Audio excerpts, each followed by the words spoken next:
The only reason why you don't have a YouTube is because you're more concerned about what other people think of you than what you think of yourself. By the end of this video, I'm going to give you 3 practical exercises that will help you focus more on the value that you have that people need and less about the voids that you've been running from.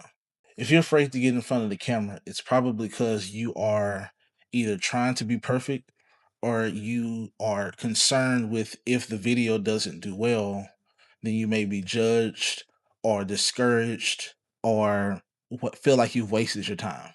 The problem isn't necessarily the camera, the quality of the camera, or whatever you think it is. It's your confidence. Confidence is usually connected directly to the things that you're focused on. Let me give you an example. If your goal is perfection, praise, numbers, views, likes, shares, then what happens is you're always going to compare or study those who do it so well. And every time you do that, that puts you a step back because you're focused more on what you can't do that they can do. And it's at that point that doubt comes in. What you should be focused on is what you do well. Your focus should be on what you have done, accomplished, or experienced that puts you at ease. It's like second nature to you because that is your experience. That's your happy space. And typically when you're in your happy space, that's when you start easily discussing things that it just starts to flow, right? Even doing this myself, I am not afraid to speak to anyone. In fact, my actual issue is talking more than I should. So, in order to even produce this video, I have to slow down and put on notes to make sure that I don't overspeak or overdrive the point because that will take you away from my actual value. It'll get lost in the additional words. So the solution to all of this is to not focus on being successful overnight, getting your words right, doing things perfectly. Your goal should be to help others because what you are afraid of, either other people are afraid of or they also have a solution. So what you're supposed to do is find the specific things that you do well and now use that to build your channel off so that those who are afraid, you're able to raise their level of value, just like you would go on YouTube to find someone who speaks to your void and raises that level of value. So there's no way for you to be perfect. In fact, if you were on YouTube trying to be perfect, there would be no use for you because you likely will talk over people's head. You won't feel relatable because you won't really understand what it was to have that void and to overcome it, as opposed to looking at yourself and say, hey, I'm glad I have voids that make me feel weird so that when I am talking about the things that I do well, that I am valuable in, and I share that, I have that humility that helps me convey what needs to be there.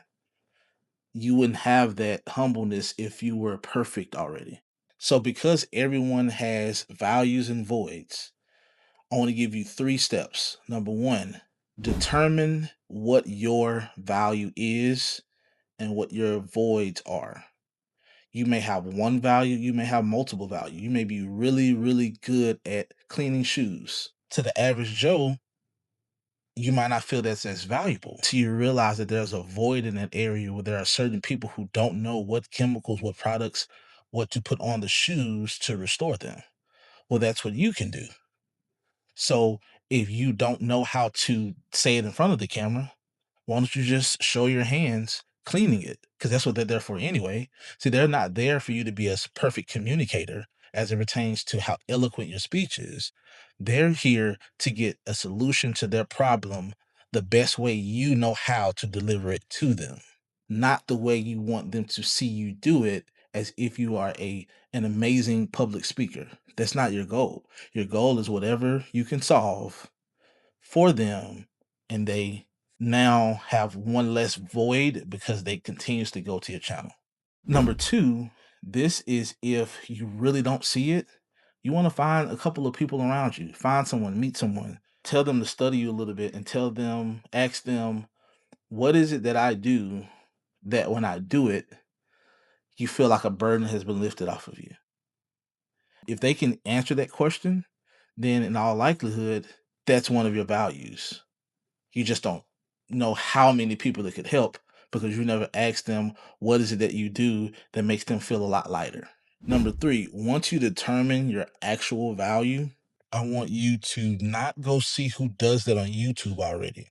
I want you to determine in a box what is the best way for you to communicate that. So if you want to look at different ways to communicate, cool, but don't look at someone because now you're going to start the comparison cycle all over again.